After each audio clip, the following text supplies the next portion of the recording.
మొన్న జూబ్లీహిల్స్ ఉప ఎన్నికల ప్రచారంలో భాగంగా తెలంగాణ రాష్ట్ర ముఖ్యమంత్రి వర్యులు రేవంత్ రెడ్డి గారు భారత సైన్యానికి వ్యతిరేకంగా భారతదేశానికి వ్యతిరేకంగా అనుచిత వ్యాఖ్యలు చేసిన ముఖ్యమంత్రి గారు సిగ్గుపడాలి.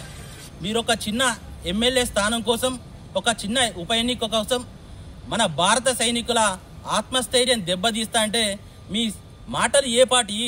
మీరు కనీసం మీరు కూడా భారత పౌరుడే కదా, మీరు భారత పౌరుడై ఉండి కూడా భారత సైన్యాన్ని విమర్శిస్తా అంటే ఇక్కడ ఊరుకునే పరిస్థితి లేనే లేదు. రేవంత్ రెడ్డి గారు, మీరు ఒక ముఖ్యమంత్రి, వాస్తవానికి మీ ముఖ్యమంత్రిని విమర్శించే స్థాయి కాదు మాది. అయినప్పటికీ మీ మాటలను బట్టి, మీ వ్యాఖ్యలను బట్టి నేను చెప్తా ఉన్నా, మీరు ఒక ముఖ్యమంత్రిలాగా ప్రవర్తించుర్రి. ఇంకా ఓటుకు నోటు దొంగలేక ప్రవర్తిస్తా అంటే ఈరోజు గల్లీలో ఉన్న బీజేపీ లీడర్లు కానీ, దేశ భక్తులు కానీ, జాతీయవాద భావజాలాలు కలిగిన వ్యక్తులు కానీ ఎవ్వరు కూడా విడిచిపెట్టే ప్రసక్తి లేదు. మీరు రాహుల్ గాంధీ గారు దేశానికి వ్యతిరేకంగానే మాట్లాడతారు, ఇక్కడ మీరు ముఖ్యమంత్రిగా ఉండి మీరు ఇక్కడ వ్యతిరేకంగానే మాట్లాడతారు. మీ ఇద్దరిని ఆదర్శంగా తీసుకొని స్థానికంగా ఉన్న కొంతమంది కాంగ్రెస్ పార్టీ నాయకులు కూడా ఈ దేశానికి వ్యతిరేకంగా మాట్లాడడం ప్రారంభించారు.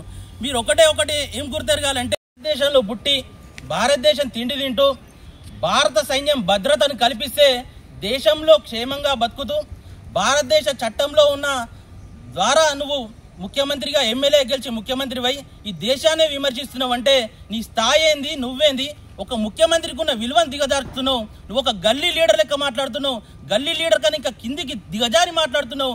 ముఖ్యమంత్రి రేవంత్ రెడ్డి గారు, మీరు ఎట్టి పరిస్థితులలో మీరు ఈ వ్యాఖ్యల కోసం క్షమాపణ చెప్పకపోతే తప్పకుండా భారతీయ జనతా పార్టీ కార్యకర్తలు, జాతీయవాదులు పెద్ద మొత్తంలో ఉద్యమాలు చేసి మీ మెడలు వంచాలని చెప్తా ఉన్నా.